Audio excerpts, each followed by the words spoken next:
करता हूँ। आप सबका स्वागत है। तो आज हम लोग बात करने वाले हैं ट्रांजिट पर। ट्रांजिट वर्ड जो है ये बहुत वाइड वर्ड है। हम लोग ज्योतिष के अंतर्गत सभी ग्रहों का अध्ययन करते हैं और उन ग्रहों का मानव पर जो प्रभाव पड़ता है उस पर अध्ययन करते हैं। तो इसका आधार हम लोग लेते हैं जन्म कुंडली। तो मानव जीवन पर ग्रहों का प्रभाव है, उसका अध्ययन हम लोग अपनी जन्म कुंडली से करते हैं। और ये जो ऊपर ग्रह हैं ये लगातार चलते रहते हैं, हजारों सालों से चलते चले आए हैं। जिस समय जन्म होता है बालक का, बच्चे का, उस समय का स्क्रीन शॉट लेकर रख लिया जाता है। ये स्क्रीन शॉट जो है वो आपकी जन्म कुंडली है। उसके बाद प्लैनेट्स जैसे उनकी अपनी स्पीड है, अपनी अपनी गति है, उसी हिसाब से वो चलते रहते हैं। तो वो अपनी एक रूल्स हैं उनके प्लैनेट्स के कि कैसे चलना है, क्या चलना है, कैसे मूवमेंट करना है, कितनी स्पीड से मूवमेंट करना है। तो अब वो ग्रह जो जब तक का किसी का जन्म हुआ 50 साल पहले, 60 साल पहले, और वो ग्रह घूमते रहे घूमते रहे घूमते रहे और जहाँ तक ग्रो करता गया करता गया। तो आज जो ग्रहों का प्रभाव जहाँ तक पर पड़ रहा है या आगे आने वाले समय में पड़ेगा, उसका अध्ययन हम ट्रांजिट के अंतर्गत करते हैं। तो ट्रांजिट एक बहुत वाइड वर्ड है और ये फलित की ही एक कला है। ट्रांजिट से ही हम लोग फलित निकालते हैं कि प्रेजेंट टाइम में जातक पर ग्रहों का क्या प्रभाव पड़ रहा है। तो इसकी अलग अलग विधियां हैं, अलग अलग तरीके हैं। कुछ लोग दशा के आधार पर फलित करते हैं। दशा भी एक ट्रांजिट है कि जन्म समय जातक जो था उसका स्क्रीनशॉट, मतलब वो कुंडली कुछ थी और वो कुछ समय बाद से 1 साल, 2 साल, 5 साल, 10 साल, 20 साल बाद जैसे जैसे वो ग्रो करता जाता है समय के साथ, ग्रह भी मूव करते जाते हैं। और आज वर्तमान स्थिति क्या है? तो ट्रांजिट के लिए दो बातें हैं। पहले तो हम लोग ये देखते हैं कि ट्रांजिट सभी ग्रहों के लिए एक जैसा नहीं होता।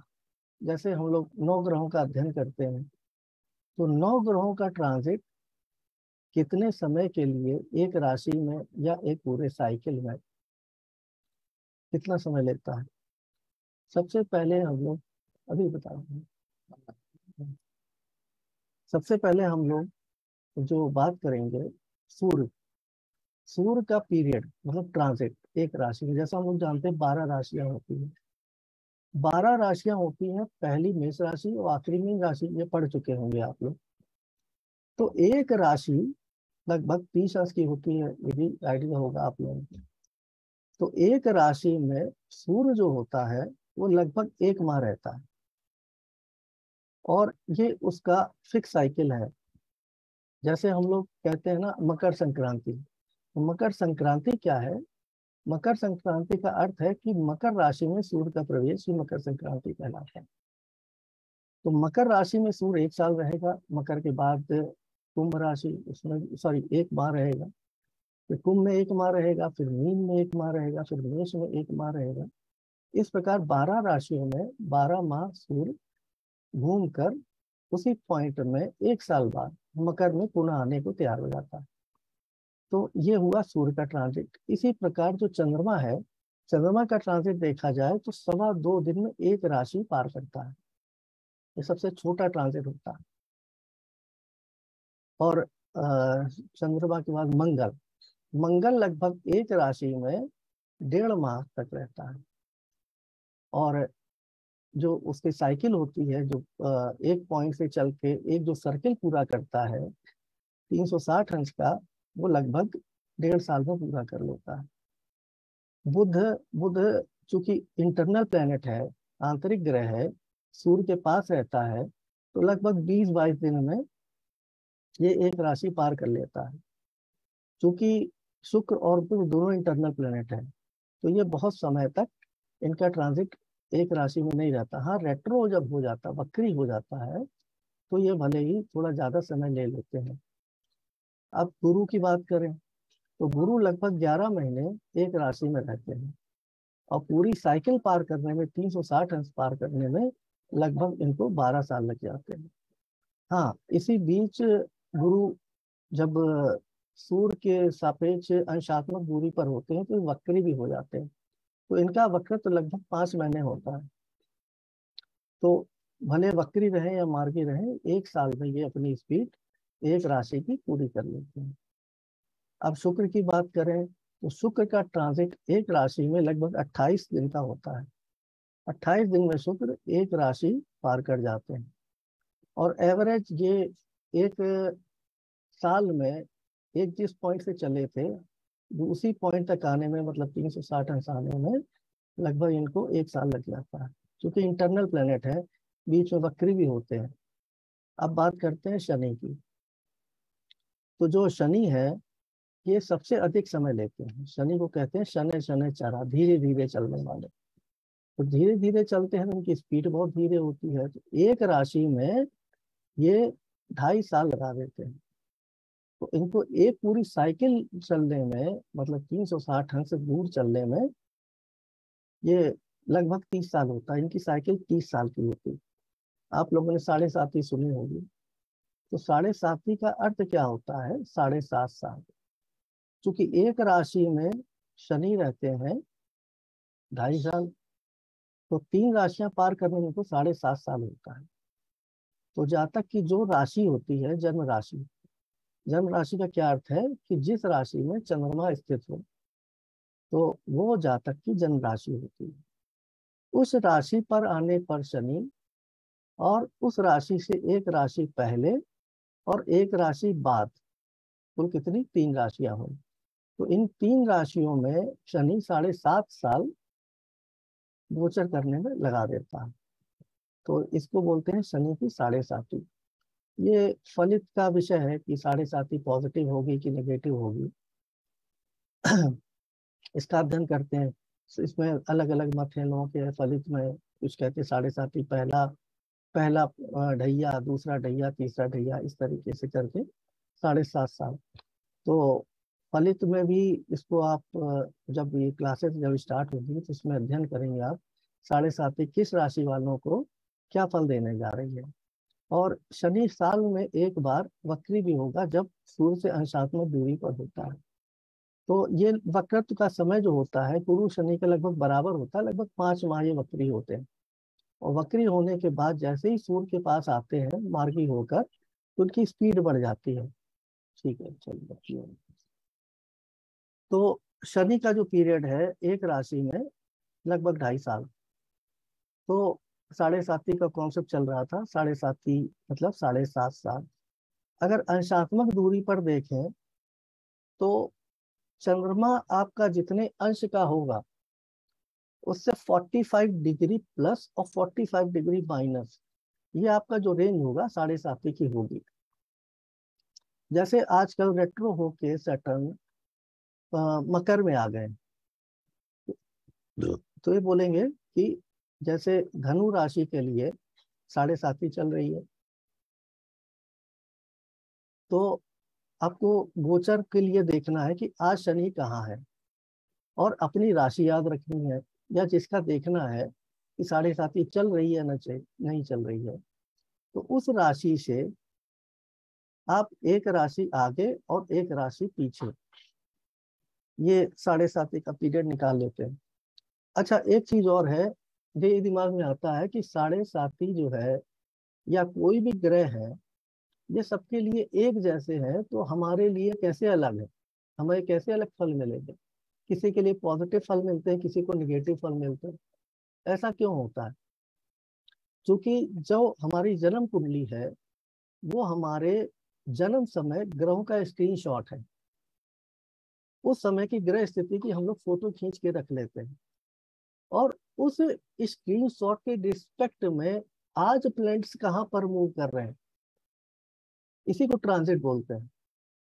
तो वो जो गैप है ग्रहों का, कि जन्म समय हमारा शनि इस राशि में था, आज शनि इस राशि में है। जन्म समय हमारा गुरु इस राशि में था, आज हमारा गुरु इस राशि में है। उसके आधार पे हम अपनी उम्र की कैलकुलेशन भी कर सकते हैं केवल कुंडली देखकर। अगर आप ग्रहों की स्थिति देख लें और उनके अंशों को देख लें तो आप अपनी वर्तमान जन्म स्थिति केवल कुंडली देखकर निकाल सकते हैं। तो ये तो कैलकुलेशन की बात। तो ट्रांजिट से हमारा तात्पर्य फलित से होता है। तो ट्रांजिट में बड़े मुख्य हैं लोगों के, जैसे लोग कहते रहते हैं स्टूडेंट्स कि हम चंद्रमा से देखें कि लग्न से देखें, उस पर भी अभी हम लोग बात करेंगे। उसके पहले हम लोग राहु केतु पर बात कर लें। राहु केतु जो नोड्स हैं, असेंडिंग नोड और डिसेंडिंग नोड, ये एक राशि में लगभग 1.5 साल रहते हैं। तो ये हुआ पीरियड ऑफ ट्रांजिट एक राशि में। तो अब 12 राशियां हैं, तो उसी हिसाब से हम लोग कैलकुलेट कर सकते हैं कि एक राशि में अगर इतने समय तक है तो 360 अंश जाने पर, मतलब पूरी साइकिल आने पर वो कितना समय लगा देगी। अब आते हैं नेक्स्ट पीपीटी पर। अब जैसे हम लोग स्टूडेंट्स बात करते हैं कि हमारा ट्रांजिट मून से देखा जाए कि एसेंडेंट से देखा जाए, किससे देखा जाए। तो इसमें सबसे पहली बात है कि सबको देखने के अलग अलग तरीके हैं। जब हम मून की बात करते हैं या असेंडेंट की बात करते हैं और भी जो ट्रांजिट मेथड्स हैं फलित निकालने के तो उसमें देखिए, चंद्रमा जो है हमारा मून, कोई भी दशा निकालनी हो आपको, उसका बेस क्या है? लग्न नहीं है। हम लोग दशा किससे निकालते हैं? नक्षत्र से, आपके चंद्रमा के नक्षत्र से निकालते हैं, राशि से भी नहीं निकालते। कोई भी मुहूर्त हो तो पंडित जी आपकी राशि पूछते हैं, उसी आधार पे आपके लिए आपके मुहूर्त का डिसीजन होता है कि आपका विवाह मुहूर्त क्या होगा। और आपका जो और भी जो मुहूर्त है, षोडश संस्कार होते हैं, उसमें आपका वाहन क्रय करना है तो आपकी कौन सी राशि होनी चाहिए, या आपका तिलक करना है, यज्ञोपवीत करना है, या सगाई होनी है, या आपको कोई शुभ काम करना है, तो आपकी राशि पूछी जाती है। तो चंद्रमा जो है ये बॉडी के केमिकल को गवर्न करता है, माइंड को गवर्न करता है। हमारा मूड कैसे कैसे बनता है? मूड जिसको बोलते हैं चंद्रमा। तो चंद्रमा के पीछे जो हमारी बॉडी में जो केमिकल्स हैं उनको भी चंद्रमा रिप्रेजेंट करता है। जैसे आपने सुना होगा यथा पिंडे तथा ब्रह्मांडे, जैसा पिंड है वैसा ब्रह्मांड है। तो ब्रह्मांड में जो बोलते हैं 70% पानी है, और इस बॉडी में भी 70% पानी है। उस पानी के साथ उस पानी के साथ शरीर में कुछ केमिकल्स भी होते हैं, न्यूरोट्रांसमीटर्स होते हैं जो हमारे माइंड को गवर्न करते हैं, हमारी बॉडी में सिग्नल्स भेजते हैं। तो जितना भी शरीर में केमिकल है वो चंद्रमा से गवर्न होता है।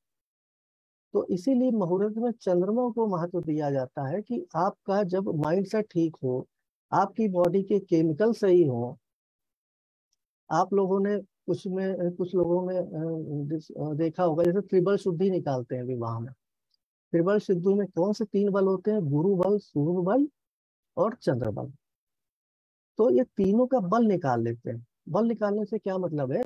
चंद्रमा के रिस्पेक्ट में आपका गुरु या आपकी बॉडी के गुरु को रिप्रेजेंट करने वाले केमिकल्स हैं, वो कितने ज्यादा फेवरेबल हैं। आपकी चंद्र राशि से सूर्य को रिप्रेजेंट करने वाले बॉडी के केमिकल्स वो कितने ज्यादा पावरफुल है। उस समय हम लोग त्रिबल शुद्धि करके विवाह का मुहूर्त निकालते, विवाह का समय निकालते। तो ये बहुत ही लॉजिकल है, हमारे ऋषि मुनियों ने ऐसे ही नहीं कर दिया। खैर, अब बात आते हैं जो ट्रांजिट है मून से। तो पहली चीज तो ये है कि मून जो है बॉडी के जितनी भी केमिकल्स हैं उनको गवर्न करता है। जैसे हम लोग बोलते हैं नवरस, 9 प्रकार के रस हैं, 9 प्रकार के ग्रह हैं। तो हर ग्रह एक ना एक रस को रिप्रेजेंट करता है जो बॉडी में है। जो लग्न होती है वो जातक का व्यक्तित्व होता है। लेकिन चंद्रमा क्या है? चंद्रमा जो बॉडी के केमिकल्स हैं उनका बैलेंस बनाए रखता है। तो इसीलिए तो जो एक बहुत बड़ा सवाल होता है लोगों के पास कि लग्न से ट्रांजिट देखें कि चंद्रमा से ट्रांजिट देखें, उसके लिए ये बताना है कि लग्न से ट्रांजिट का अलग इफेक्ट है और चंद्रमा से ट्रांजिट का अलग इफेक्ट है। चंद्रमा केवल एक बॉडी को संतुलित करने के लिए देखा जाता है। तो चंद्रमा से जो ट्रांजिट देखते हैं वो ये देखते हैं कि वर्तमान समय में हमारी जो है चंद्रमा से, हमारी राशि से ग्रहों की रिस्पेक्टिव पोजीशन क्या है, उसी हिसाब से हमारी बॉडी के केमिकल से डिसाइड होते हैं। उन केमिकल्स का प्रोडक्शन होता है और वो केमिकल का शरीर में बढ़ना होता है, और उस केमिकल का घटना या बढ़ना या उसका फायदा मिलना या ना मिलना उन ग्रहों की हमारी चंद्र राशि की रिस्पेक्टिव पोजीशन के हिसाब से होता है। जैसे सूर्य है, सूर्य एक केमिकल बनाता है डोपामाइन। डोपामाइन केमिकल जो होता है ये बॉडी में जो कंसंट्रेशन है हम लोगों का उसको रिप्रेजेंट करता है, हमारी बॉडी के कंसंट्रेशन उसको रिप्रेजेंट करता है। तो अब जैसे एक एग्जांपल ले लेते हैं पहले, फिर इसको वापस आते हैं। तो हम लोग क्या करेंगे, चंद्र से गोचर देखने के लिए कि जो आपकी चंद्र राशि है उसको लग्न में बैठा लें। इसमें ध्यान दीजिएगा कि जैसे ये वृश्चिक लग्न है, वृश्चिक राशि है, उसकी लग्न भी है और चंद्र राशि भी यही है।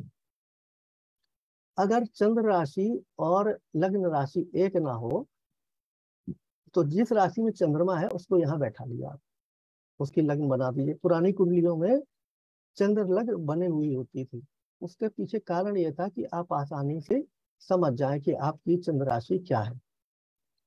तो अब फिर से वापस आते हैं उसी ट्रांजिट पर। तो आपकी चंद्र राशि से सूर्य का 3, 6, 10, 11 हाउस में ट्रांजिट होता है, ये पॉजिटिव होता है। और इसके रिस्पेक्ट में जो वेद स्थान होते हैं, जैसे 3 का वेद स्थान है 9, 6 का वेद स्थान है 12, 10 का वेद स्थान है 4 और 11 का वेद स्थान है 5। वेद स्थान से क्या मतलब है, आप दूसरे एग्जाम्पल पे आते हैं तो बताते हैं। जैसे यहाँ ये आपकी चंद्र राशि है, यहाँ से जो 3rd हाउस हुआ, यहाँ पर सूर्य का गोचर पॉजिटिव है। मतलब सूर्य जब मकर राशि में आएंगे या मेष राशि में आएंगे या सिंह राशि में आएंगे या कन्या राशि में आएंगे तो पॉजिटिव फल देंगे। अब क्या पॉजिटिव फल देंगे, जैसे 3rd हाउस हम लोगों की इम्यूनिटी के लिए है। तो सूर्य जो डोपामाइन केमिकल रिप्रेजेंट करता है, शरीर में इसका प्रोडक्शन होता है। तो यहाँ पर 3rd हाउस में जहाँ तक कि ऐसी एक्टिविटीज होगी कि थोड़े से मेहनत, थोड़े प्रयास से उसकी बॉडी में डोपामाइन केमिकल है ये और ज्यादा मात्रा में बन सकते हैं। अब बॉडी में जब केमिकल बन गए तो जो 6th हाउस का ट्रांजिट है, जब 6th हाउस में आएगा 2 महीने बाद, 1 महीना यहाँ, 1 महीना यहाँ, 1 महीना यहाँ, तो लगभग 2 महीने बाद जब यहाँ पर सूर्य आएंगे तब उस केमिकल का जो फायदा है बॉडी को यहाँ मिलना शुरू होगा। ये हाउस ऑफ बैलेंस है 6th हाउस। अब ये एक्सेस ना हो जाए तो ये बैलेंस करता है केमिकल की, अब हाँ बॉडी में केमिकल बैलेंस होगा। और जब सूर्य 10th में आते हैं तो इसका फायदा मिलना शुरू होता है। और जब 11th में आते हैं तो ओवरऑल ये अपना न्यूट्रिशन जो भी है पूरी बॉडी को दे देता है। एक चीज और देखिएगा, फिर से ट्रांजिट में लौट के आते हैं कि जो चंद्रमा से 11th हाउस है उसमें ट्रांजिट सभी ग्रहों का फायदेमंद होता है। ये देखिए, चंद्रमा से सूर्य का ट्रांजिट, चंद्रमा से चंद्रमा का ट्रांजिट, चंद्रमा से मंगल का ट्रांजिट, चंद्रमा से बुध का ट्रांजिट, चंद्रमा से जुपिटर का ट्रांजिट, चंद्रमा से वीनस का ट्रांजिट, चंद्रमा से सैटर्न का ट्रांजिट। मतलब 11th हाउस में किसी भी प्लेनेट का ट्रांजिट आपके मुंह से फायदेमंद होता है। फायदेमंद क्या होता है कि जब 11th हाउस में कोई भी प्लेनेट आता है आपकी चंद्र राशि से तो आपकी बॉडी में जो भी रिस्पेक्टिव केमिकल्स अलग अलग प्लेनेट्स प्रोड्यूस करते हैं उसका पूरा फायदा मिलता है। आप हेल्दी रहते हैं। जब तक आप हेल्दी नहीं रहेंगे आप समाज को क्या फेस कर पाएंगे, आप ना ढंग से पढ़ पाएंगे ना ढंग से काम कर पाएंगे और ये बीमारी का कारण बनता है। तो अब फिर आते हैं इधर। यहाँ देखिए, जैसे सन का जो पॉजिटिव ट्रांजिट है, third house, six house, 10th house, 11th house, इसका रिस्पेक्टिव वेज प्लेस क्या है? 6 का 9th है। इसका क्या मतलब है? थर्ड हाउस में अगर कोई प्लेनेट सूर्य अगर ट्रांजिट कर रहा है तो पॉजिटिव हो गया। अब इसमें यहाँ एग्जाम्पल से बताते हैं आपको। अब ये लग्न है आपकी, जो चंद्र लग्न है, उससे थर्ड हाउस में मान लीजिए यहाँ सूर्य ट्रांजिट कर रहा है। जब यहाँ थर्ड हाउस में सूर्य ट्रांजिट कर रहा है और इसका वेद स्थान क्या है? 9, थर्ड का है 9। तो अगर यहाँ पर कोई प्लेनेट ट्रांजिट करने लगेगा तो यहाँ जो फायदा मिल रहा है सूर्य को, वो फायदा मिलना बंद हो जाएगा। मतलब क्या है, यहाँ पर जो ग्रह आएगा उसने इसका वेद कर दिया। इसी प्रकार से 6 हाउस में जब सूर्य होता है तो उसका वेद स्थान है 12th हाउस। यहाँ देखिएगा, तो जब सूर्य मेष राशि में यहाँ आएगा ट्रांजिट करके, गोचर करके, और रिस्पेक्टिव यहाँ जो इसके 12th हाउस में कोई ग्रह अगर ट्रांजिट कर गया है तो वो समय, वो 6 हाउस के जो पॉजिटिव रिजल्ट मिलने चाहिए जातक को सूर्य के, वो मिलने बंद हो जाएंगे। तो ये जो चार्ट है ये शो करता है कि ये पॉजिटिव ट्रांजिट, ये रिस्पेक्टिव ट्रांजिट, ये वेद है।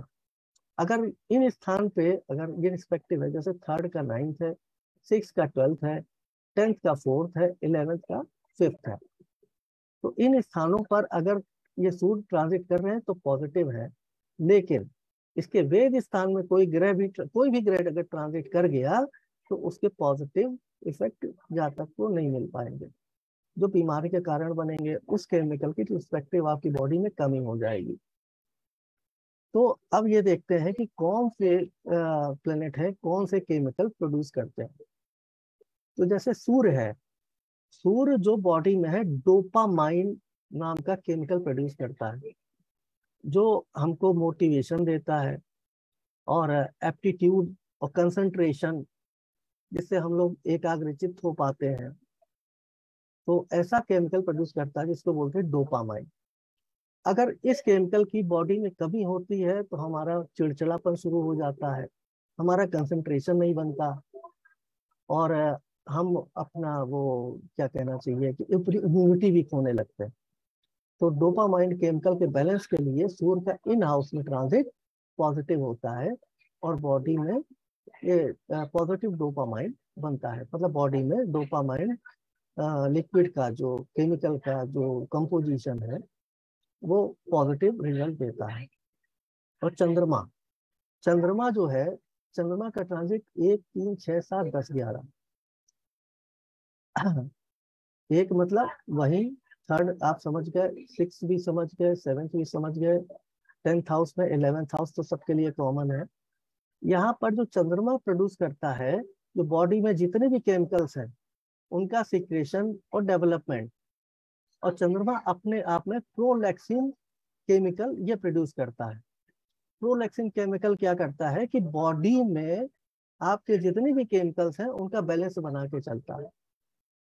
मंगल, मंगल एक केमिकल प्रोड्यूस करता है इटर्नल मेडुला में, इप्यूनेफ्रिन। ये क्या करता है, आपका इसका अगर लेवल कम होता बॉडी में तो आपको ब्लड प्रेशर की प्रॉब्लम होगी, आपको हार्ट प्रॉब्लम हो जाएगी, आपको स्ट्रेस होगा। ये एक टाइप का हार्मोन भी होता है। तो अगर मंगल का ट्रांजिट 3, 6, 11 हाउस में है तो इफ्यूनेफ्रिन जो केमिकल है ये बॉडी में पॉजिटिव ढंग से बनता है और इसकी कमी नहीं हो पाती है। अगर ये केमिकल कम होता है तो आप में चिड़चिड़ापन, ब्लड प्रेशर होना, हार्ट की प्रॉब्लम, एनर्जी लो होना, ये सब होता है। आप में स्ट्रेस की अधिकता हो जाएगी।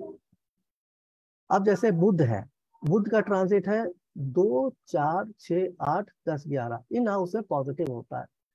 बुध कौन सा केमिकल बनाता है? ग्लूटामेट, जो ब्रेन फंक्शन के लिए फायदेमंद होता है। इसका अगर लेवल कम है तो आपको सीखने समझने में दिक्कत हो सकती है। तो बुध जब इन हाउसेस में ट्रांजिट करता है तो बॉडी में केमिकल सिक्रेशन जो है ग्लूटामेट का, वो पॉजिटिव होता है।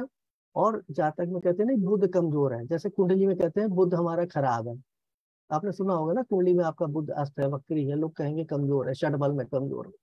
तो कुंडली में तो था, लेकिन आपको ये फायदा मिल सकता है कि जब आप देख लें आपका बुध इन हाउसेस में है, तो आपकी बॉडी में उस केमिकल का प्रोडक्शन ज्यादा है, और कोई इसके वेद स्थान में कोई प्लेनेट नहीं है, तो आप इसका फायदा ले सकते हैं। ऐसे टाइम में मल्टीविटामिन ले सकते हैं, ऐसे टाइम आप ज्यादा पढ़ाई कर सकते हैं, आप ज्यादा समझने की शक्ति आपकी बढ़ सकती है।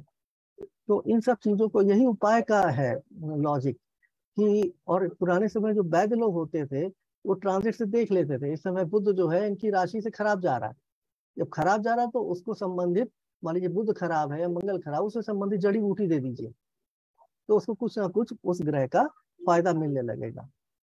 तो आजकल तो हम लोग जैसे मल्टीविटामिन डॉक्टर्स दे देते हैं।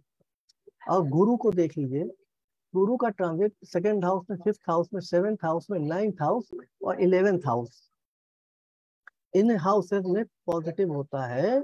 और गुरु जो है वो एक केमिकल बनाता है एसिटाइलकोलाइन, जो आप में एनर्जी लेवल अच्छा रखता है, आप में स्टेमिना और आप में अलर्टनेस, एक्टिविटीज आपकी बढ़ाता है। और जो रेड ब्लड सेल और व्हाइट ब्लड सेल है बॉडी में, इनको भी बैलेंस रखता है।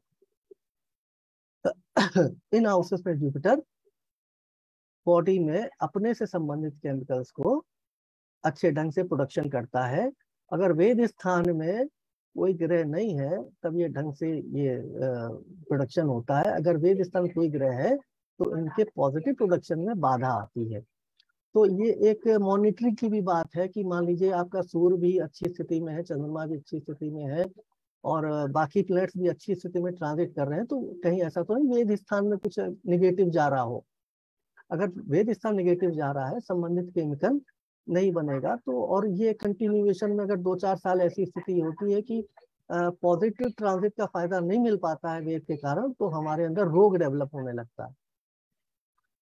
अब देखिए Venus, Venus first, second, fourth, fifth, eighth, ninth, 11th और 12th हाउस में ये पॉजिटिव होता है। शुक्र क्या है, बॉडी में ऑक्सीटोसिन बनाता है, जो फीलिंग्स को कंट्रोल करता है, भावनाओं को कंट्रोल करता है, सेटिस्फैक्शन लेवल बनाता है, और जो खुशी है, इंजॉयमेंट है, उसको बैलेंस करता है ऑक्सीटोसिन। और इसके जो रिस्पेक्टिव वेद स्थान है, फर्स्ट का 8th है, सेकंड का 7th है, फोर्थ का 1st है, फिफ्थ का 10th है, ये इसके रिस्पेक्टिव वेद स्थान है। तो यहाँ जब शुक्र होगा तो ये पॉजिटिव प्रोडक्शन करेगा ऑक्सीटोसिन का। और इन स्थानों पर कोई भी ग्रह मूव कर गया, मान लीजिए चंद्रमा आया तो 2.25 दिन में निकल जाएगा, लेकिन कोई बड़े ट्रांजिट हो गए, मान लीजिए शनि हो गया, राहु हो गया, केतु हो गया, तो ये लंबे समय होंगे। और शुक्र का ट्रांजिट तो यहाँ से 28 दिन में निकल जाएगा, 25-28 दिन में। तो ये ध्यान देने की बात है, प्रॉपर इसको मॉनिटरिंग करके आप देख सकते हैं कि इस साल हमको ग्रहों का कितना पॉजिटिव इफेक्ट मिला हमारी बॉडी के केमिकल्स को। सैटर्न पे करें तो 3, 6, 11 हाउसेस ये पॉजिटिव होते हैं, 4, 8 ढैया के होते हैं, फर्स्ट, सेकंड और 12th उसकी 7.5 होती है, ये उसके वेद स्थान है। शनि जो है बॉडी में एक गाबा अमीनो एसिड प्रोड्यूस करता है, अगर इसका लेवल कम होता है, गाबा अमीनो एसिड है, अगर इसका लेवल बॉडी में कम होता है तो हम लोग चिड़चिड़े हो जाते हैं, नींद नहीं आती है, बॉडी में पेन होने लगता है, किसी काम में मन नहीं लगता है। तो इसलिए डॉक्टर्स दवा देते हैं, कुछ अमीनो एसिड देते हैं, कुछ विटामिन दे देते हैं कि आपको कम से कम नींद आने लगे। तो ये भी उपाय है, दवाई लेना भी तो एक उपाय है। डॉक्टर समझते हैं कि बॉडी में आपके किस चीज की कमी है। और जब 12th हाउस में आता है शनि, या फर्स्ट हाउस में आता है, या लग्न में आता है, सेकंड में आता है, तो जब इसकी 7.5 होती है, तो चंद्रमा सबसे फास्ट मूविंग है।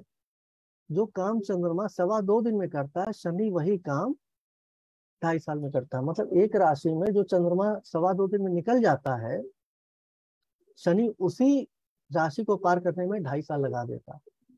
तो ये बोलते हैं 7.5। 7.5 में क्या होता है, जो माइंड की नसें हैं, जब उस शनि का प्रभाव होता है आपकी चंद्र राशि पर, तो माइंड की नसें सिकुड़ने लगती हैं, हमारे अंदर जो गाबा अमीनो एसिड्स हैं उनकी कमी हो जाती है। तो हमारे सोचे समझने की शक्ति कम होने लगती है, तो हम पंडित जी किसके पास भेजते हैं? पीपल के पेड़ के पास, जो 24 घंटे ऑक्सीजन प्रोड्यूस करता है।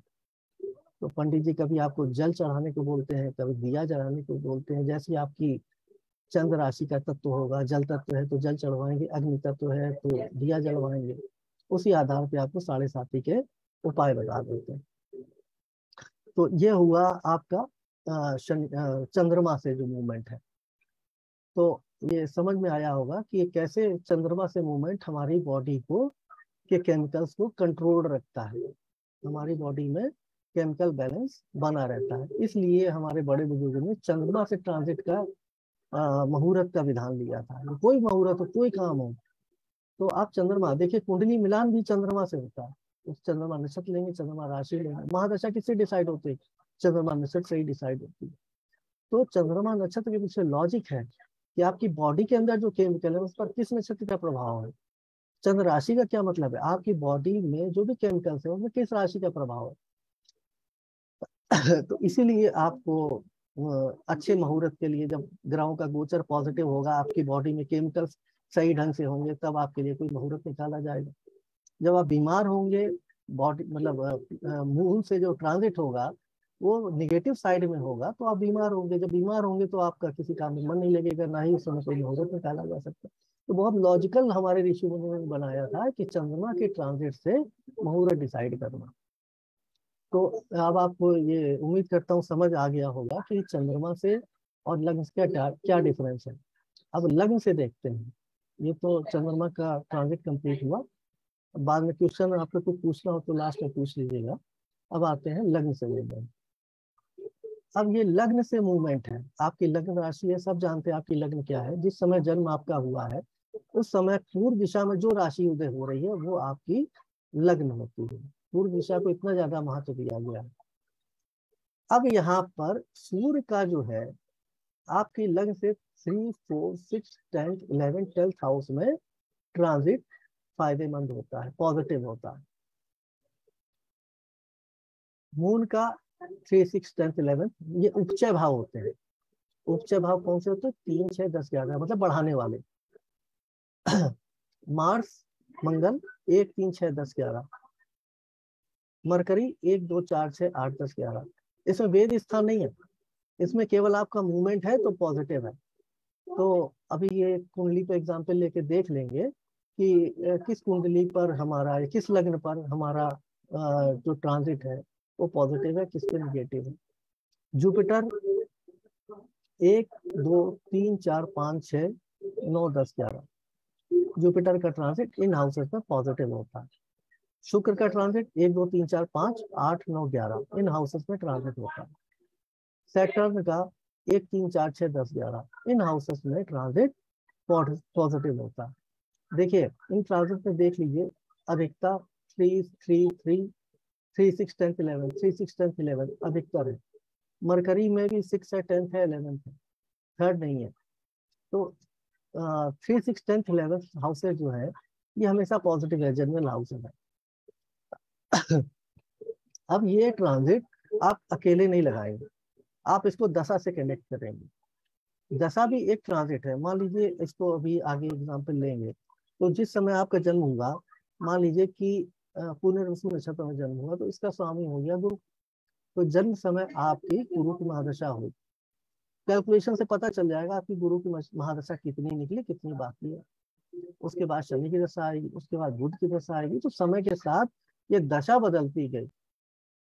तो ये दशा बदलना भी तो एक ट्रांजिट है, दशा भी अपने आप में एक ट्रांजिट है। ग्रह तो चलते रहते हैं, लेकिन दशा आपका इंडिविजुअल ट्रांजिट है। इसके आधार पर फलित निकालते हैं। पहले हमारी शनि की दशा है, फिर बुध की आएगी, फिर केतु की आएगी। जैसे जैसे हमारी उम्र बढ़ी वैसे वैसे दशा बढ़ी। तो ये भी एक ट्रांजिट है कि हमारी बुध की दशा क्या फल देगी। अच्छा, ये से लग्न से ट्रांजिट को हम महादशा से कंपेयर करते हैं। मान लीजिए शनि की दशा है। अब शनि की दशा तो चलनी है 19 साल तक। तो क्या 19 साल तक जाकर तो एक ही फल मिलेंगे? ऑब्वियस है कि नहीं है। तो शनि के जी लग्न से पॉजिटिव हाउस में जब ट्रांजिट होगा तो आपको अच्छे फल मिलेंगे। जब निगेटिव हाउस में, इसके अलावा जो हाउस है वो निगेटिव हाउस है। जब निगेटिव हाउस में ट्रांजिट होगा तो हमको उसके निगेटिव रिजल्ट मिलेंगे उस दशा के। तो संबंधित दशा के पॉजिटिव और निगेटिव फल हम लग्न से ट्रांजिट से देखेंगे कि वो रिस्पॉन्डिंग प्लेनेट, जो करस्पॉन्डिंग प्लेनेट है, वो हमारा पॉजिटिव हाउस में ट्रांजिट कर रहा है कि निगेटिव हाउस में ट्रांजिट कर रहा है। अगर पॉजिटिव हाउस में ट्रांजिट कर रहा है तो पॉजिटिव रिजल्ट मिलेंगे, निगेटिव में आ रहा तो निगेटिव रिजल्ट मिलेंगे। तो एक तुलनात्मक अध्ययन कर लेंगे।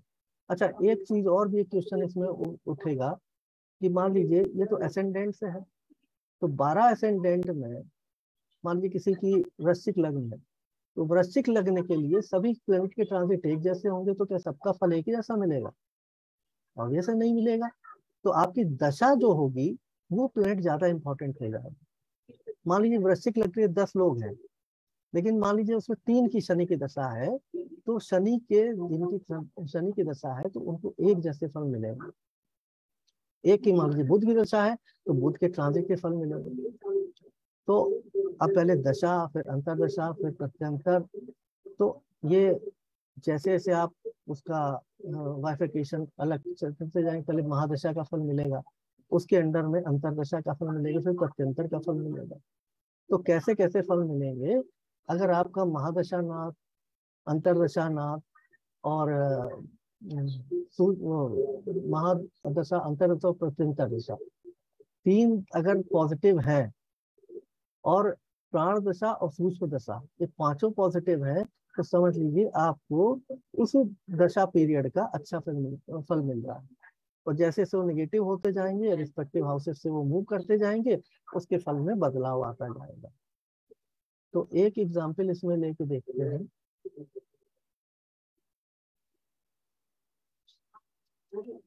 ये ये हॉरोस्कोप है। ये वृश्चिक, सॉरी, सिंह लग्न की कुंडली है। ये लग्न कुंडली है। सूर्य यहाँ पर स्थित है, बुध राहु यहाँ स्थित है, गुरु पंचम में स्थित है, केतु शनि 8th में स्थित है, शुक्र मंगल 12th में स्थित है। अब जैसे लोग कहेंगे कि किसी जाति, समझ किसी की कुंडली है, बुध रेट्रो है, गुरु रेट्रो है, शनि रेट्रो है, तो आप सोचेंगे भाई ये तो बुध हमारा रेट्रो हो गया, अब तो ये बड़ा खराब हो गया, गुरु रेट्रो हो गया बड़ा खराब हो गया, शनि रेट्रो है बहुत खराब हो गया, सूर्य लग्न में बैठ गया तो ये और ज्यादा खराब हो गया। मतलब पॉजिटिव नेगेटिव दोनों एस्पेक्ट आप सोच सकते हैं।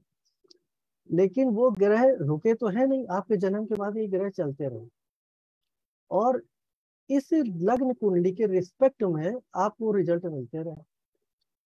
ये तो जन्म कुंडली का टाइम था, लेकिन अब वो प्लेनेट कहाँ मूव हो के आ गए? जैसे सूर्य है, सूर्य इस समय, ये जो गोचर कुंडली जिस समय की बनाई है, उस समय मिथुन राशि में मान लीजिए आ गया था। सूर्य मान लीजिए मिथुन राशि में आ गया था, तो मिथुन राशि कौन कहाँ पर हुई? 11th हाउस की राशि हो गई। तो सूर्य का गोचर यहाँ पॉजिटिव हो गया। समझ रहे? चंद्रमा कहाँ है? वृष राशि में, मतलब यहाँ, मतलब जातक की जो राशि थी वहीं पर चंद्रमा है, लेकिन लग्न क्या हुआ? 10th। और मून का जो लग्न से ट्रांजिट है 10th में, ये पॉजिटिव है। तो आप कहेंगे कि ये सूर्य और चंद्रमा दोनों के जो ट्रांजिट है ये पॉजिटिव है। अब मंगल की बात करें, मंगल कहाँ है? मंगल मीन राशि में है, 8th हाउस में। तो लग्न से मंगल का जो 8th में ट्रांजिट है वो पॉजिटिव नहीं है। तो मंगल का जो ट्रांजिट है ये सिंह लगने के लिए ये पॉजिटिव नहीं है। अगर इस जातक की मंगल की दशा है तो मंगल के 8th हाउस में गोचर करने के कारण हम क्या बोलेंगे? जातक को 8th हाउस के निगेटिव रिजल्ट मिलेंगे, पॉजिटिव रिजल्ट नहीं मिलेंगे। बुध की क्या स्थिति है? बुध मिथुन राशि में है, 11th हाउस में है। 11th हाउस में कोई भी प्लैनेट का ट्रांजिट पॉजिटिव होता है, तो सिंह लग्न के लिए 11th हाउस में बुध का ट्रांजिट पॉजिटिव होगा। गुरु की बात करें, गुरु मकर राशि में ट्रांजिट कर रहा है, तो 6th हाउस में ट्रांजिट कर रहा है। 6th हाउस में गुरु का ट्रांजिट लग्न से पॉजिटिव है, तो हम ये बोलेंगे जातक को यहाँ पर ट्रांजिट का रिजल्ट है वो अच्छा मिला, पॉजिटिव रिजल्ट मिला। शुक्र की बात करें, शुक्र वृक राशि में है, 10th हाउस में है। शुक्र का 10th हाउस में ट्रांजिट पॉजिटिव नहीं है। तो इसको ये निगेटिव रिजल्ट मिलेंगे शुक्र के। शनि का ट्रांजिट मकर में है, मकर मतलब 6th हाउस में, ये पॉजिटिव है। तो जातक को गुरु और शनि दोनों के पॉजिटिव रिजल्ट मिल रहे हैं, क्योंकि गुरु शनि दोनों जो है वो 10th हाउस में मूव कर रहे हैं। राहु केतु, राहु केतु भी उपचय भाव में 3, 6, 10, 11 में पॉजिटिव रिजल्ट देते हैं। राहु मिथुन में है, 11th हाउस में, ट्रांजिट सही है, अच्छा है। उसके सामने केतु का ट्रांजिट होगा जो निगेटिव होगा। मान लिया जाता है कि राहु की दशा है और राहु 11th हाउस में है, तो जातक के लिए पॉजिटिव है।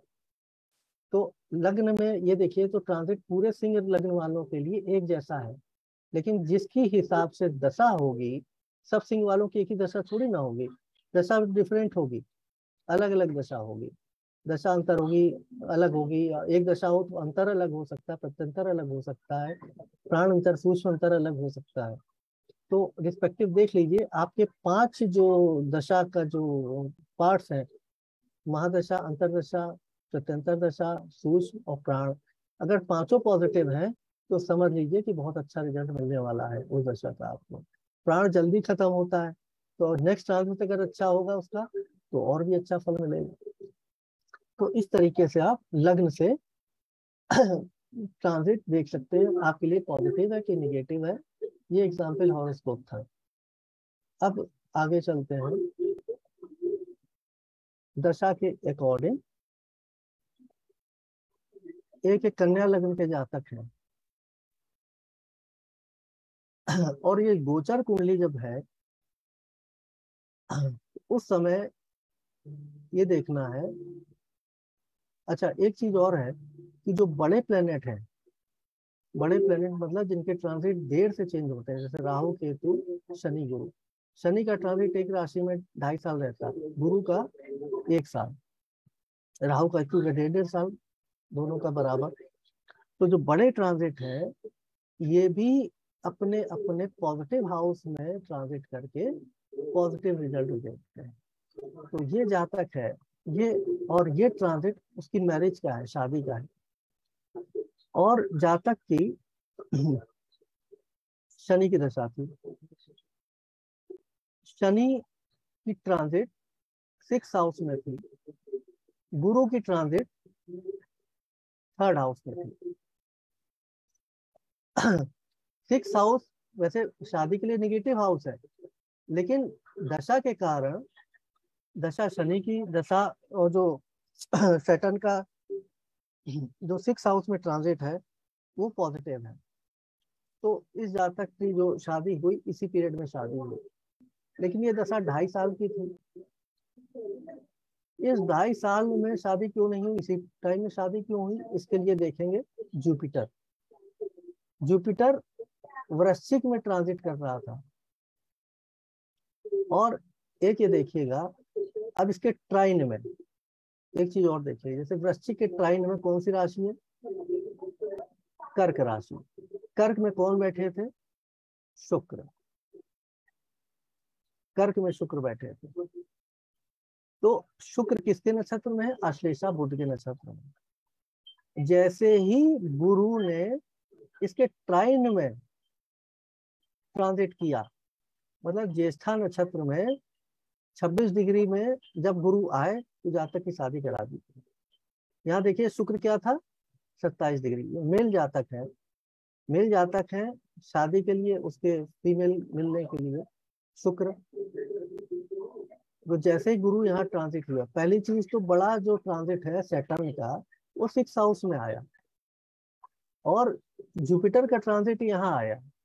यहाँ उसको 1 साल रहना था, लेकिन इसी पीरियड में शादी क्यों कराई कि इसके ट्राइन में, वृश्चिक के देखिए त्रिकोण में, कर्क राशि, कर्क राशि में बैठे थे शुक्र, जो बुध के नक्षत्र में थे, 27 अंश के ट्रांजिट किए। और गुरु जब 26 डिग्री के थे, इसी के आसपास, इसको दूसरे ढंग से बोल देंगे, उसी 9 मास में जब ट्रांजिट करेंगे, उसी अंश पे जब ट्रांजिट करेंगे तो जातक की शादी कराई। तो इस तरीके से हम लोग पहले बड़े ट्रांजिट से घटना वेरीफाई कर लेंगे। बड़े ट्रांजिट से घटना वेरिफिकेशन के बाद दशा दशा भी वेरीफाई हो जाए और फिर ट्रांजिट वेरीफाई हो जाए, तब जाकर वो इवेंट परफॉर्म होती है। तो इसको आगे भी एक एग्जांपल और ले लेते हैं।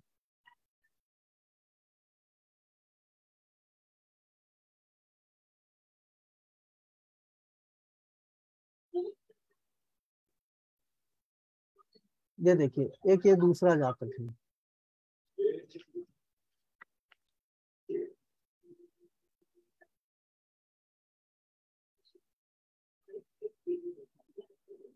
ये भी कन्या लग्न की है। इसमें बड़े गोचर देखें,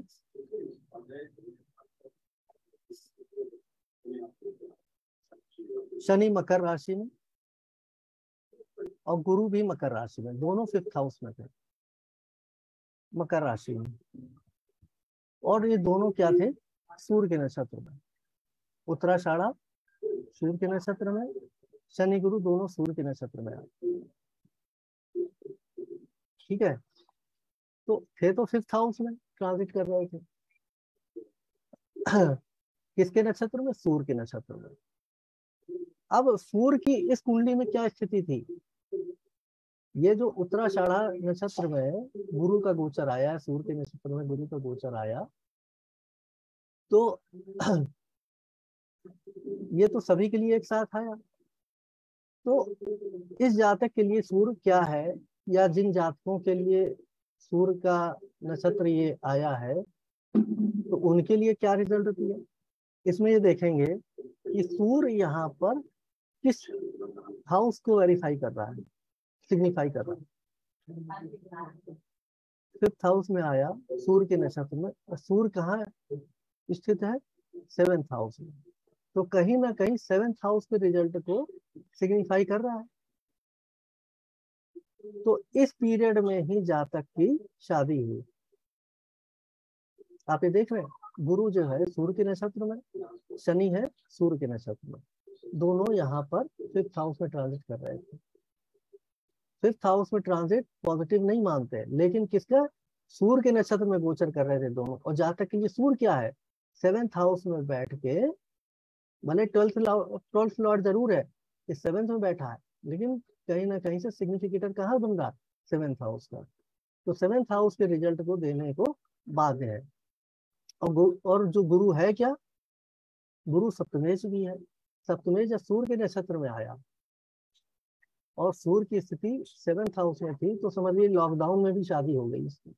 जबकि जब शादी हुई तो उसके 2 महीने पहले कहीं दूर दूर तक शादी का नहीं था कि कहीं से इसकी शादी हो भी सकती है, बात भी नहीं चल रही थी। और एक मतलब जैसी लड़की चाहता था, जैसे उसका पैमाना था कि हमको ऐसी लड़की चाहिए तब शादी करेंगे, तो अचानक वो लड़की मिल गई। वर्क फ्रॉम होम दोनों बच्चों के चल रहे थे और जातक की शादी हो गई। तो ये देखिए, नक्षत्र में भी मतलब ग्रह जो है आपका किन किन हाउस का सिग्निफिकेटर बन रहा है। 7th और 12th का बना। 7th तो आपके जो सामाजिक स्वीकृति वाले हैं, शादी उसी में आता है। 12th बेड लीडर हो गया। और जैसे ही सप्तमेश गुरु सूर्य के नक्षत्र में आया, वैसे ही उसने इसकी शादी करा दी। तो ये बड़े जो ग्रह हैं, उनके गोचर भी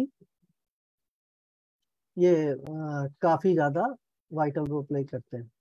तो कभी भी देखिए कि जैसे शनि के नक्षत्र, गुरु के नक्षत्र, राहु के नक्षत्र, ये ज्यादा इंपॉर्टेंट होते हैं। ये कभी कभी महादशा के, मान लीजिए शनि की महादशा है और शनि के नक्षत्र में गोचर करे, तो शनि जिन हाउस का सिग्निफिकेटर आपका बनेगा, उन हाउस का रिजल्ट देना शुरू कर देते हैं। ठीक है, तो ये समझ में आया होगा। एक चार्ट और लेते हैं एग्जाम्पल के लिए। तो effect of transit of A planet over A other planet. वो जैसे आपकी जन्म कुंडली है, जन्म कुंडली पर ट्रांजिट तो आपने समझ लिया, लेकिन जिन हाउस में वो ट्रांजिट कर रहा है, उस हाउस में हो सकता कोई ग्रह पहले से बैठा हो, तो उस हाउस के भी रिजल्ट, उस प्लेनेट के भी रिजल्ट वो प्लेनेट देने लगता है ट्रांजिट वाला। मान लीजिए कि यहाँ पर गुरु गोचर करता है, जहाँ शनि, शनि यहाँ पर किस हाउस को रिप्रेजेंट कर रहा है? सेकंड और थर्ड को। शनि सेकंड और थर्ड का लॉर्ड होते 12th को रिप्रेजेंट कर रहा है, 12th हाउस में बैठा हुआ है। और यहाँ मान लीजिए गुरु आ जाए, तो गुरु की लॉर्डशिप क्या हुई? फर्स्ट और फोर्थ की। गुरु क्या हुआ? जातक को सन रिप्रेजेंट करेगा और फोर्थ हाउस उसके सुख को रिप्रेजेंट करेगा। जब वो शनि के ऊपर आएगा, शनि के ऊपर ट्रांजिट करेगा इस हाउस में, तो लग्न हो गया जातक, गुरु खुद, और सेकंड हो गया उसका धन, तो जातक को धन देगा। थर्ड हाउस जातक की ट्रेवलिंग है, 12th हाउस विदेश है, तो ये गुरु का ट्रांजिट जातक को विदेश भी भेज सकता है। क्लियर है? अभी कोई डाउट हो तो अभी अभी पूछेगा जब ये खत्म हो जाए सेशन। मान लीजिए यहाँ बुध बैठे हैं, सूर्य बैठे हैं, शुक्र बैठे हैं, और यहाँ पर राहु का ट्रांजिट आ जाता है, और राहु की दशा भी है।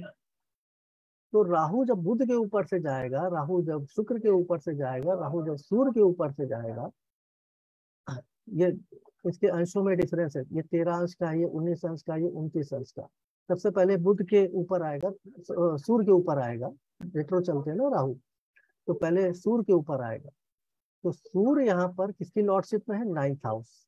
9th हाउस आपकी जेनेटिकल बॉडी, आपका जो पिता से प्राप्त शरीर है और भाग्य है आपका। जब इसके ऊपर राहु ट्रांजिट करेगा तो कोई ना कोई रोग देगा, बीमारी देगा, और आपके भाग्य में अड़चन पैदा करेगा। नेक्स्ट जो शुक्र के ऊपर आएगा, शुक्र कहाँ के लॉर्ड है? 6 और 6 से 6 के, तो ये बीमारी से मुक्ति दिलाएगा, क्योंकि 6 से 6 11 रोग से मुक्ति दिलाते हैं। तो राहु यहाँ पर शुक्र के ऊपर से रोग से मुक्ति दिलाएंगे, लेकिन राहु दवा का भी कारक है, तो दवा के द्वारा। बुध के ऊपर आएगा, बुध की लॉर्डशिप कहाँ है? 7th और 10th की, वर्किंग फील्ड में कुछ प्रभाव डालेगा। और 7th हाउस ये जातक का स्पाउस है, पत्नी है या पार्टनर है, ये जो भी उसके बिजनेस है, ये है। इस प्रकार से जातक को रिजल्ट मिलेंगे। मंगल के ऊपर से, या देखिए जैसे मंगल है यहाँ 8th हाउस में बैठा हुआ, लॉर्डशिप कहाँ की है? 5th की और 12th की। 5th और 12th बैठा कहाँ है? 8th। तो ये कहेंगे एजुकेशन। और यहाँ पे मान लीजिए गुरु का ट्रांजिट आता है, गुरु क्या है? लग्न है और 4th हाउस सुख है। ये मूल प्रवृत्तियों का भी घर है, ये नई स्टार्टिंग का भी घर है। तो जब यहाँ पर मंगल के ऊपर से गुरु ट्रांजिट करेंगे, मंगल 5th को रिप्रेजेंट कर रहा है, 12th को रिप्रेजेंट कर रहा है, और गुरु क्या है? लग्न और 4th को रिप्रेजेंट कर रहा है, तो कोई एक नई पढ़ाई की स्टार्टिंग हो सकती है, या जो शुरुआत है वो कहीं विदेश से संबंधित हो सकती है, क्योंकि मंगल कहाँ 12th का लॉर्डशिप लिए हुए, कहीं कहीं वो कोई कमी भी जातक को रिप्रेजेंट करता है। जो 12th हाउस है वो डिफिशियंसी भी शो करता है, लेकिन 5th से रिलेटेड है तो डिफिशियंसी का सवाल नहीं होता। अगर कहीं ना कहीं से वो 5th से भी कनेक्ट हो जाता है, 9th से भी कनेक्ट हो जाता है, तो कहीं ना कहीं विदेश से भी जुड़ जाता है, हॉस्पिटल से भी जुड़ जाता है, रोग से भी जुड़ जाता है। और मंगल है चूंकि 5th से कनेक्ट है, तो कहीं ना कहीं हार्ट की प्रॉब्लम भी दे सकता है। अगर वो ज्यादा एजेड है तो ये हार्ट की प्रॉब्लम भी दे सकता है, या कोई ऐसे रोग भी दे सकता है, ब्लड प्रेशर जैसे रोग भी दे सकता है। तो ट्रांजिट को देखने के कई तरीके हैं, जो आपको पसंद आए, जो आप अप्लाई कर लें, जिससे आपको रिजल्ट मिल जाए। और ये तो कंटिन्यूअस एक्सपीरियंस की भी बात है कि आपको कौन से ट्रांजिट सूट कर जाते हैं। प्लेनेट के ऊपर ट्रांजिट आपको ज्यादा समझ में आ जाता है या ज्यादा सूट कर, जिसमें आपकी प्रैक्टिस हो जाए। उसे प्रैक्टिस आप सभी में कर लीजिए, तो सभी से कुछ ना कुछ रिजल्ट मिलते हैं। और एक ट्रांजिट अगर वेरीफाई करता है, दूसरा ट्रांजिट भी वेरीफाई करता है, तो आपको रिजल्ट पॉजिटिव मिलने लगते हैं।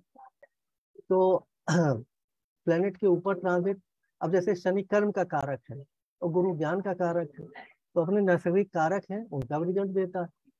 तो जहाँ गुरु बैठा हुआ वहां से शनि का ट्रांजिट हो जाए, तो जो ज्ञान है वो कर्म में कन्वर्ट होता है, जहाँ तक कहीं ना कहीं आजीविका से जोड़ता है।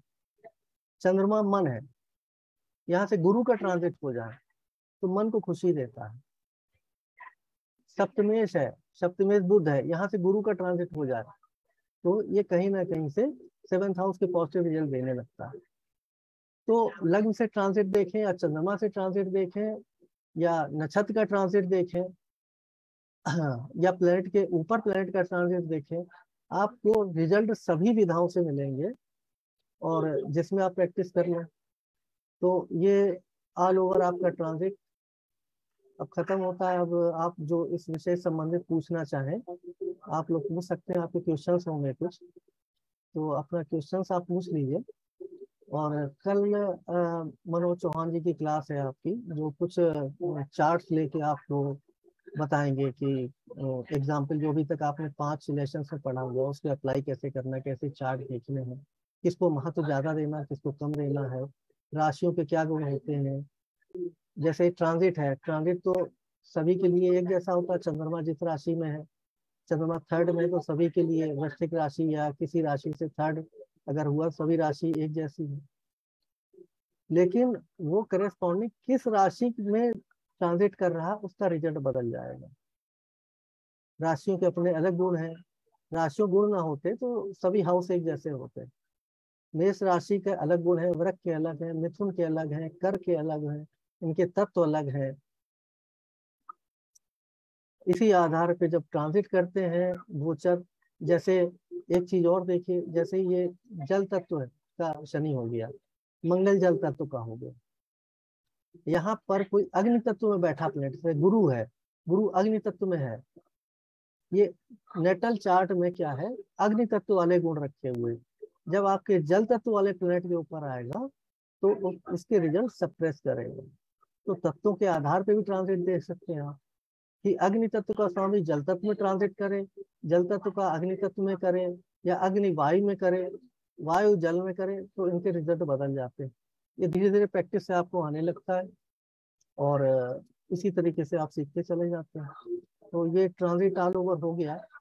और कल मनोज जी की क्लास है, वो चार्ट के एप्लीकेशंस बताएंगे आपको कुछ। अब आपको ट्रांजिट से रिलेटेड अभी जो पढ़ा है, जो आपको पूछना हो आप पूछ सकते हैं।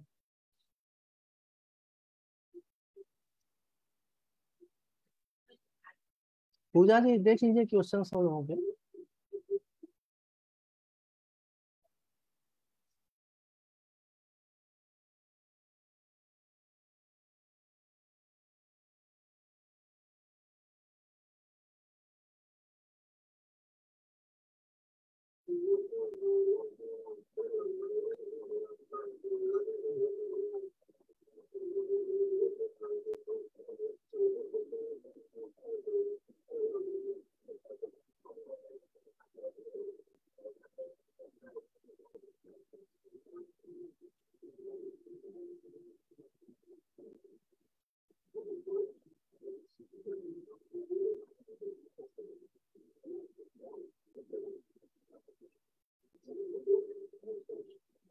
क्वेश्चंस है आप लोगों के कुछ?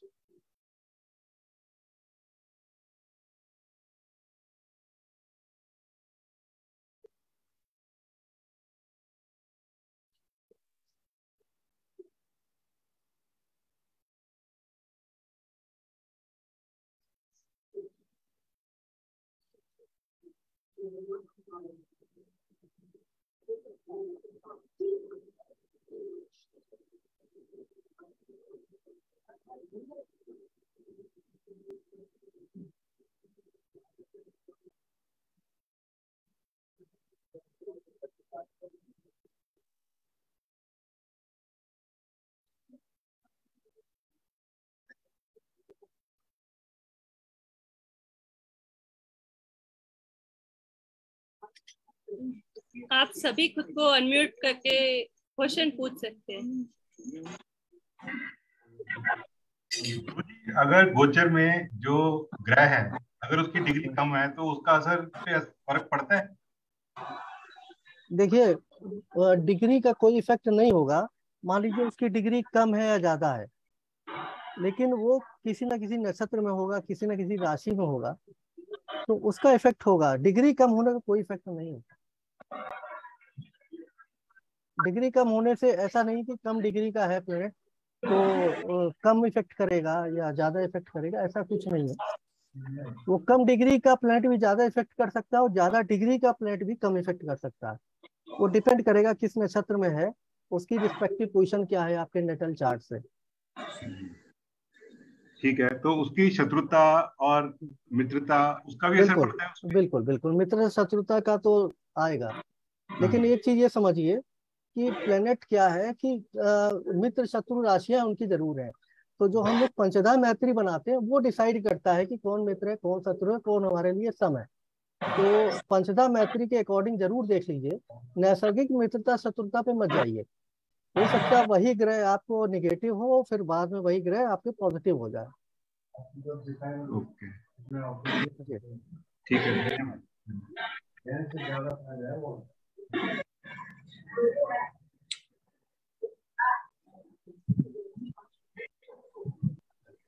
सर मेरा प्रश्न ये है कि किसी भी लग्न के लिए, चाहे मेष से लेके मीन तक जितने भी लग्न हैं, तो उनके लिए मान लीजिए जो सप्तमेश है वो सब में किसी भी कुंडली में एक ही होगा, किसी भी एक लग्न बिल्कुल के लिए। बिल्कुल तो बिल्कुल। जो गोचर होगा सप्तमेश का, वो हम्म अलग अलग परिणाम कैसे दे सकता है अलग अलग जातक के लिए?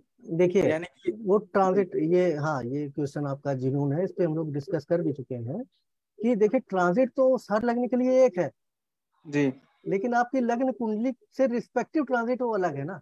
आपकी लग्न कुंडली में जो भी प्लेनेट पोजीशन है उसके जी रिस्पेक्ट में ट्रांजिट हम चेक करते हैं कि जी आपकी लग्न कुंडली में प्लेनेट ये पोजीशन था, आज ये है। जी उसकी आपकी महादशा अलग होगी, हर वृश्चिक वाले की महादशा अलग हो सकती। हो सकता है किसी जी वृश्चिक वाले की महादशा बुध की हो, किसी की शनि की हो, मान लीजिए दोनों की बुध की हो, तो हो सकता है अंतर जी अलग हो। तो जी उस हिसाब से ट्रांजिट वैरी कर जाएगा, जी जी जब तक कि जुड़वा ना हो या जन्म समय एक ना हो, ट्रांजिट एक सा नहीं होता। और जी मान लीजिए कि जन्म समय है अब तो इतना कसपल में देख लीजिए कि वो सेकंड्स के अंतर में भी ट्रांजिट डिफर हो जाता है। जी। जी, ये है तो आगे। लग्न कुंडली में जिस प्लेनेट की खुद जो मेन चार्ट में जो पोजीशन है, उसके रिस्पेक्टिव में हम बिल्कुल उसका बिल्कुल। ट्रांजिशन हाँ मानेंगे। हाँ बिल्कुल बिल्कुल बिल्कुल। ट्रांजिट तो सबके लिए एक जैसा होता है, हर जी लग्न के लिए एक जैसा होता है। लेकिन आपकी पर्सनल लग्न कुंडली के रिस्पेक्ट में ट्रांजिट की क्या पोजीशन है, जी। वो वहां से आपका फल जनरेट होता है। ओ, थैंक यू सर। जी।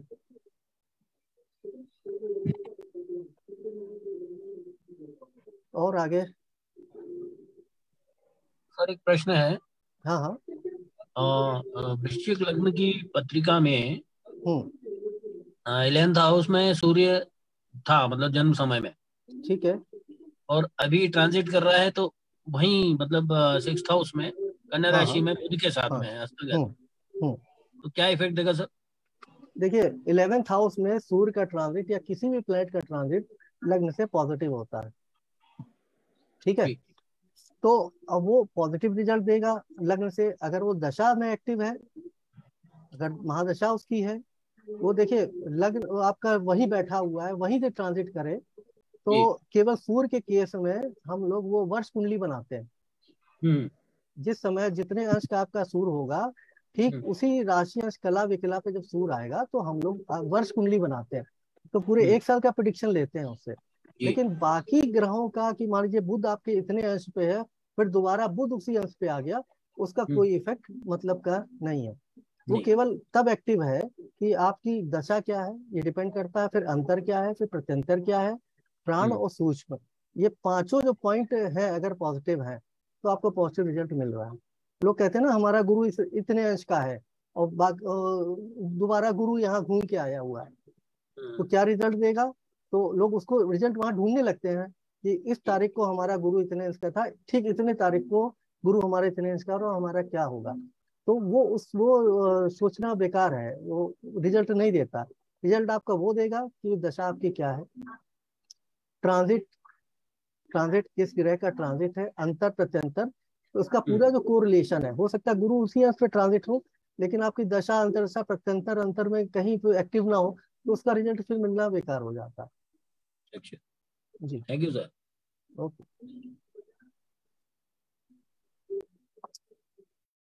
और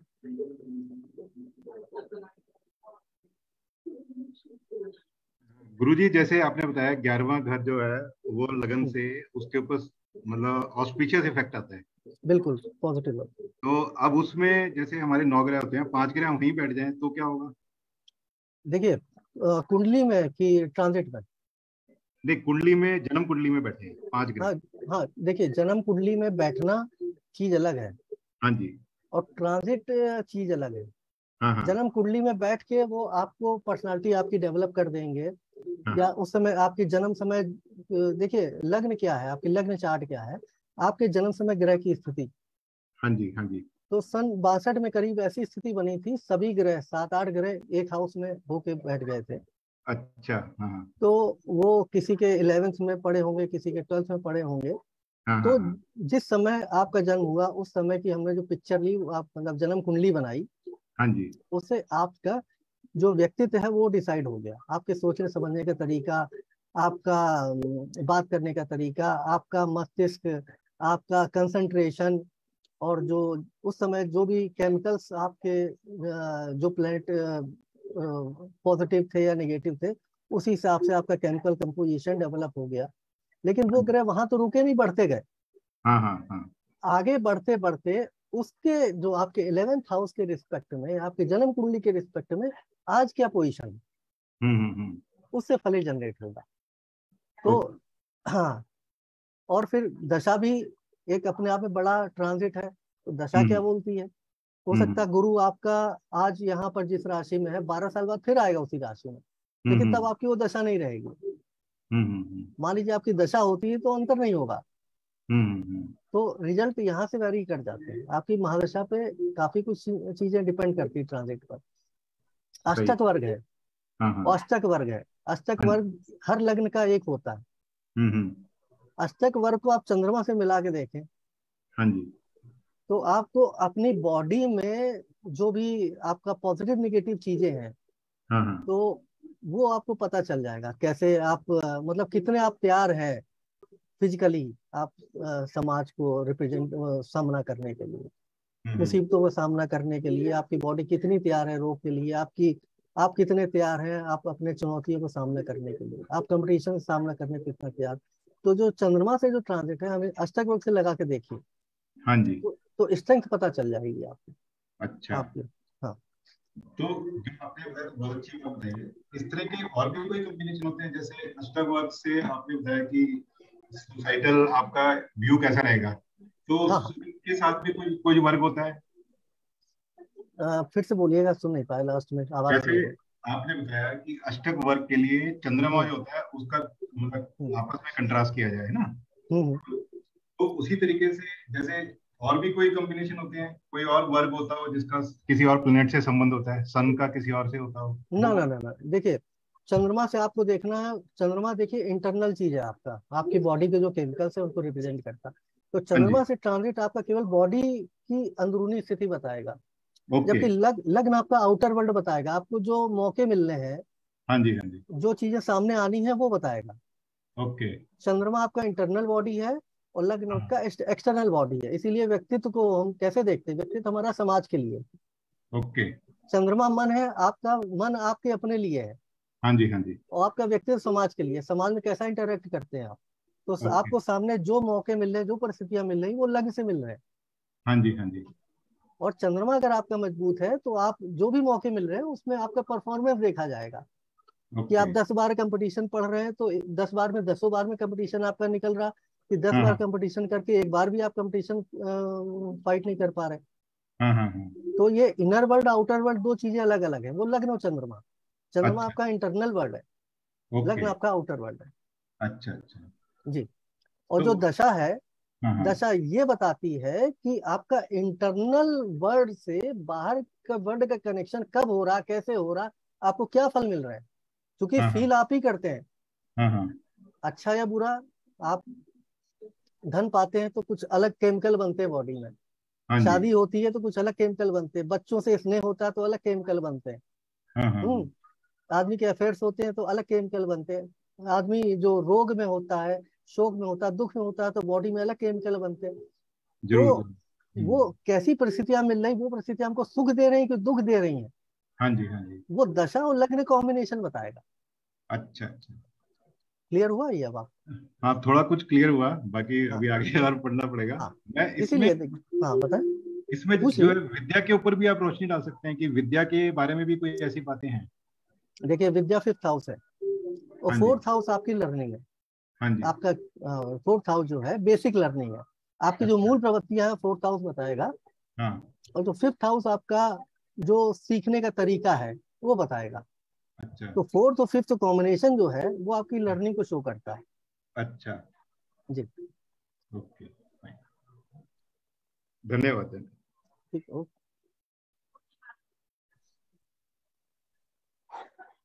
आगे कुछ?